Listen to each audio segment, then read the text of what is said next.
Nú ætlum við að sjá fleiri myndbönd og það maður sjá hana Þórdísi.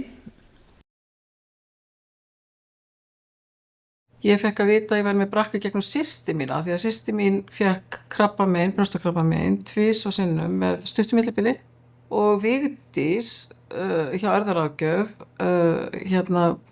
skoðaði hvort hún var með brakka 2 en hún var ekki með það en hún gafst nú ekki upp og þar lendi var það sent út og kemur í ljós að hún er með brakka 1 og þannig förum við allar í skoðun og systurnar við 3 og mamma og systur hennar og þá kemur ljósist að við erum 2 með brakka, 1 á okkur systrum og þær eru 2 líka og þess vegna lá mér svo á að ég hitti svo líka frænku mínar frá Suðureyri í Súgandafjörð bara á fyrirlestri sem voru báðar veikar út af eggjastokkakrabbameini og þannig að mér lá mjög á að losna við eggjastokkana og það var gert bara sama ár. Og síðan hef ég verið að velta fyrir mér brjóstaaðgerð en hef ekki komist að niðurstöðu. Ég skipti skoðun svolítið oft og bara en ég hugsa mjög mikið það, hvort ég fari þessa aðgerð. Já, ég er í eftirliti. Ég fer í segulómun einu sinni á ári. Ég fer líka alltaf í brjóstaskoðun, brjóstamyndatöku og daginn fann ég eitthvað í brjóstinu, fann eitthvað hnút og hringdi og það var strax hringt í mig daginn eftir og ég var strax komin í skoðun og líka, það var tekið myndir á öllum hliðum og svo var líka sónar og þreifingar og allt gert bara mjög vel, ég myndi bara alveg segja að það hefur verið frábært. Og síðan fer ég fer til húðlæknis einu sinni á ári. Það var reyndar áður en þetta kom til, að það er vegna þess að fjölskyldunni minni hefðu greinst sortuæxli 3 svar.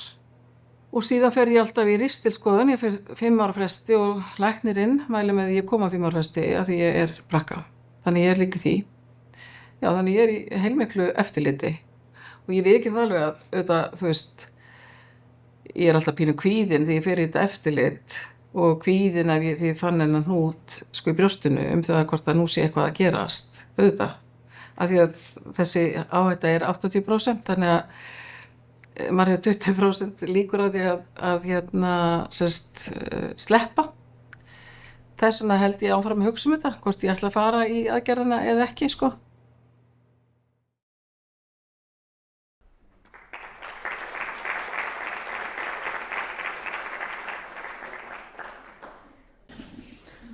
Og við ætlum líka að sjá hana Magnea.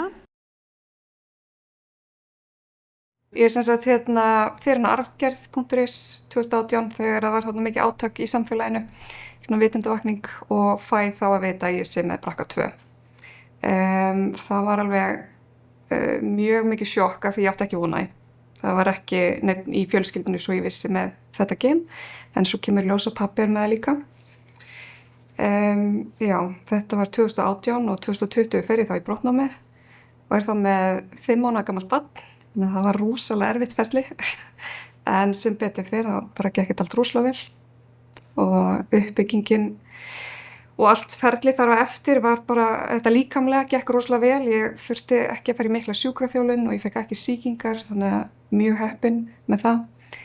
En kom mér mjög á óvart hvað þetta er andlega erfitt. Kom þessi sorg, mikla sorg eftir og þannig að já, það er það stærsta sem ég upplifi var náttúrulega léttir en rosalega mikil sorg líka.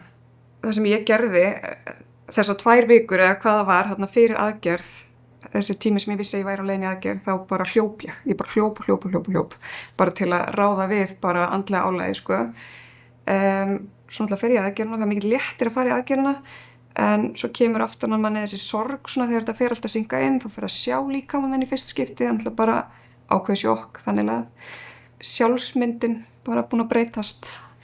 Þannig að já, það er alveg, þetta er held ég mikið meira álag en fólk áttar sig á, andlegt álag. Það vita allir þetta er líkamlegt álag en þetta andlega það er rosalega stórt Okkur vantar þessi úrræði, þessa sálfræðimeðferð eða viðtöl eða einhvers konar sálfræðihjálp eftir þetta. Þetta er náttúrulega bara